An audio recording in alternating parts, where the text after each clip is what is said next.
Dr. Umar Johnson blocked me. And here's the story. Stay tuned.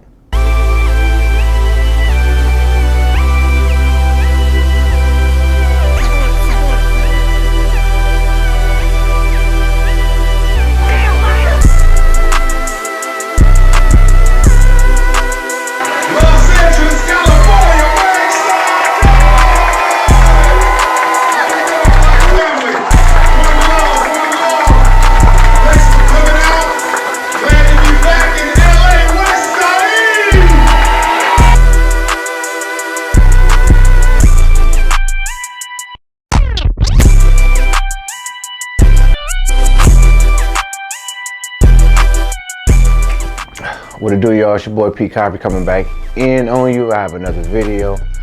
Dear Dr. Umar Johnson. So most of us in the black community, the Pan-Africanist community, the conscious community, whatever community, if you watch The Breakfast Club, if you've watched anything on the internet, if you've seen Hidden Colors, you know who this man is. He is educationally decorated. He has PhDs. He has all these degrees that we know about. He is a pillar in the black community. He helps young black boys, young black children, but he emphasizes on young black boys because black males are at the bottom of the totem pole, the bottom of the pedigree when it comes to the American society. We are at the bottom, and he has given his life to black people and black boys. I first found out from Dr. Umar, like many of you might have found out about Dr. Umar, through the Hidden Colors franchise, created by famous documentary maker, producer. He does other films too, but Tariq Nasheed. And that was about 2011. And I'm not using this mic, I'm using this mic, so I'll probably get this out the way. This was about maybe 2011, 2012, I don't know, but I want to say I was 20 or 21 years old, maybe even 19. I'm not sure what the years were. But upon seeing Hidden Colors and already, coming to with who I was as, loving being black, thanks to my stepdad, good looking big hip. And the seeds he put in with the Black Panthers, Maxine Waters, Marcus Garvey, so on and so forth. When Hidden Colors hit and us being conscious, we gravitated towards Hidden Colors. And in Hidden Colors, we had great figures. And it was certain figures there. All of them were great, but it was certain people in that DVD, in that historical artifact that needs to be in every black school and every black child needs to see. There were figures like Dr. Umar Johnson, Dr. Francis Cress Welsing, Tariq Nasheed, and Dr. Claude Anderson. These people were magnificent. These people were very bright. These people took the seed that my stepdad, implanted in my brain, and it grew. And I wanted more information. I want to know about my people, and I want to be happy. Not happy, but I want to know about my people. I want to be happy to be black, which I already was, but you just want to enforce that feeling inside oneself. And over the years, these are the people we followed. These are the people who helped us grow. And, Tariq, Dr. Francis Cress Welsing left us, I want to say 2017, 2016, maybe even 2018, I'm not sure, but she did transcend. I know a couple people named after her, but, because she was that great. And I remember quotes, and I remember their energy, and I just remember all of this from these people. And then, Tariq, of course, he blew up, but Dr. Umar blew up across the internet spectrum. Everybody knew who he was. He went viral for his takes and his beliefs in the LBGT, his Breakfast Club interviews, and just his empowerment, of black people, and, for bullshit that people shouldn't have been paying attention to, the school. He asked for $2.4 million. He got $750,000. That's like me asking you guys for $10,000 and you only gave me $2,000. You're like, nigga, where your studio at? You know what I'm saying? So I want to say the dominant society used that, and the internet just took that and ran with it. So this polarizing figure, great to the young people and older people too, because I've been to many of his lectures. I was part of the National Independent Black Parent Association, which was to help black kids in school and for us to have some type of, like the FBI and these structures, you know what I'm saying, just to help black people. And I was like, oh, I'm all in for it. I went to the training in San Diego in January of 2017. I trained, you know what I'm saying. I also went to, like I said, many lectures. I went to Philadelphia last September. Was actually Delaware, where his school is, because he did get his school, and people still tripping on him. And I will hope that you guys will pay attention, because Tariq Nasheed got the money, and nobody's really, well, the African Coons is on him, but it takes time, and I hope Tariq understands that too. When you get that money, it's not that easy to just grab something, you know what I'm saying? It's a lot of back channeling, it's a lot of work being put into to get what you want when it comes down to that money, which is your museum and Dr. Umar's school. So anyways, I went to Wilmington, Delaware. I traveled, reported, did all that. I support. I've donated to the school. I've done all of that.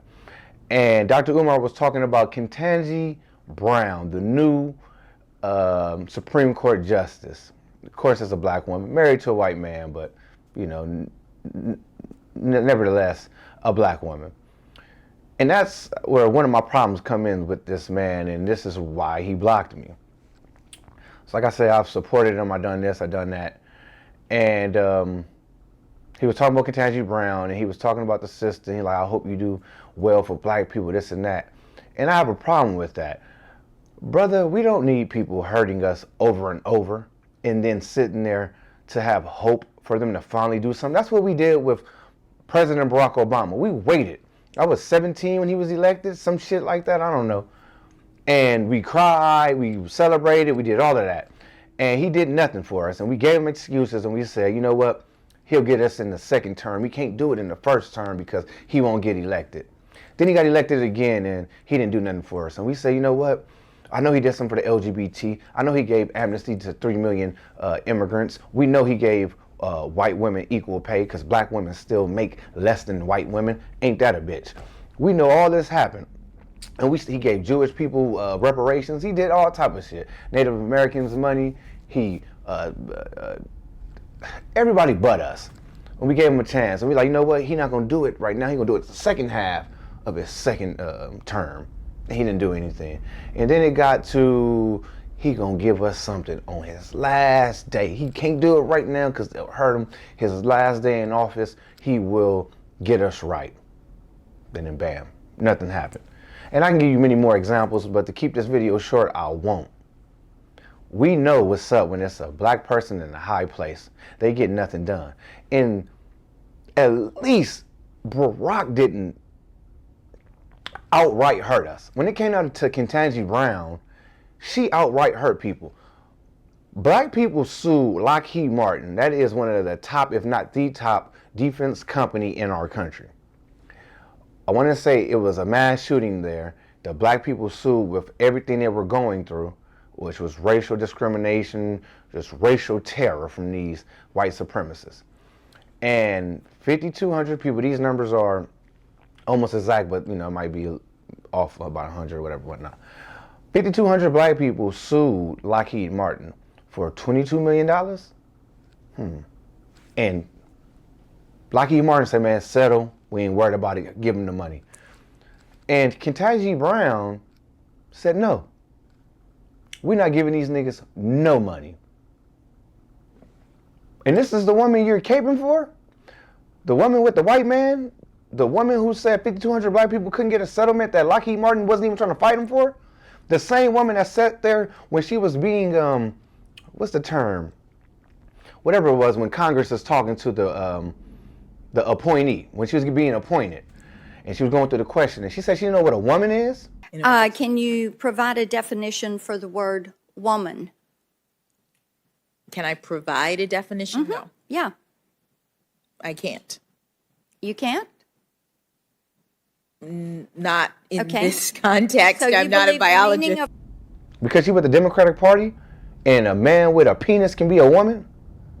A man without a uterus who can't give birth can be a woman? Yeah, she said that on national TV. This the woman you caping for.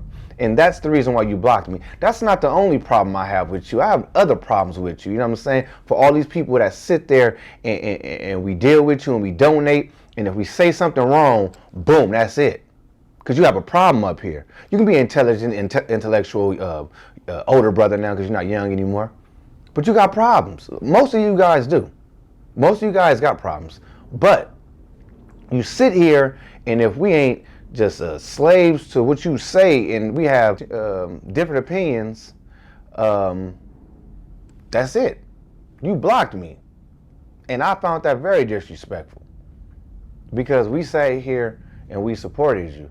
We've had your back. You also let every African around this country, around this world, be happy to be who they are.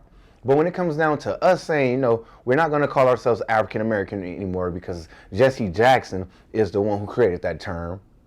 We're not going to be called Negro. We're not going to be called any of that bullshit they gave us. We're going to call ourselves Foundational Black Americans, basically saying that people who originated and built this country, the enslaved Africans, because yes, we are African. Foundational Black American doesn't mean we're not African. Jamaicans are African, but they don't call themselves African. Belizeans are African, but they don't call themselves African.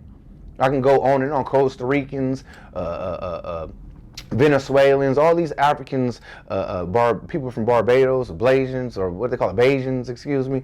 All these people, they don't call themselves African, but they African.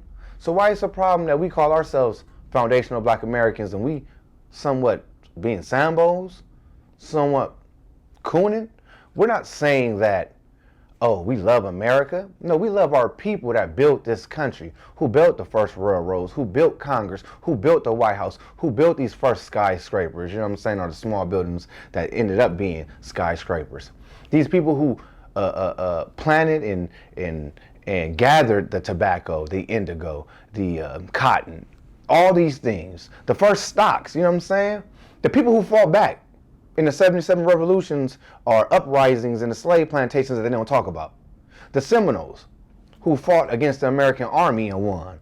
All these great black people, the people on this earth who created more than anybody in the last 500 years when it comes down to these inventions. These motherfucking street lights, the gas mask, the open heart surgery, the artificial heart, the AC, the telephone inside the car. All these great accomplishments, we can go on and go forth. We can't be proud of them. We can't call ourselves Foundational Black Americans. Native Americans, that's a derogatory term if you want to keep it G, because they was here before America was here. But they still call themselves Native American. It's no problem. But it's a problem when black people want to say, we're going to create our own name. We're FBA, and we're going to always be FBA. We ADOS, whatever you want to call yourselves. As long as you're saying you are descendants of the people who built this country. You are the only non-immigrant group here. Why that's a problem with you? Why the Jamaican can be the Jamaican, which my dad is, half, and my mom is a full FBA. Why I can be proud to be a Jamaican, but I can't be proud to be an FBA. My brother, you have problems. You know what that noise was. You have problems, brother. You need to get your shit together. We're not going to be blind witnesses. We're not going to be blind subjects. We're going to have different opinions. We're going to think differently. And you're going to get with it because we supported that school and we still want to support you. But motherfucker, you ain't no messiah. You ain't no cult leader. You one of us. Get right, brother. I wanted to see you when you came out here, but I couldn't find my keys. But I'll catch up to you. You took people who was teenagers when they met you, and now they're adults, and they have just a little bit difference in opinions from you, and then we blocked. And I don't care. I got thousands of people on my social media, so it's cool. But it did kind of like what the fuck? Because I told you Ketanji Brown is a Sambo. I'm blocked. That's cool, brother. Like I said, I'll be seeing you again. I'll be seeing you again.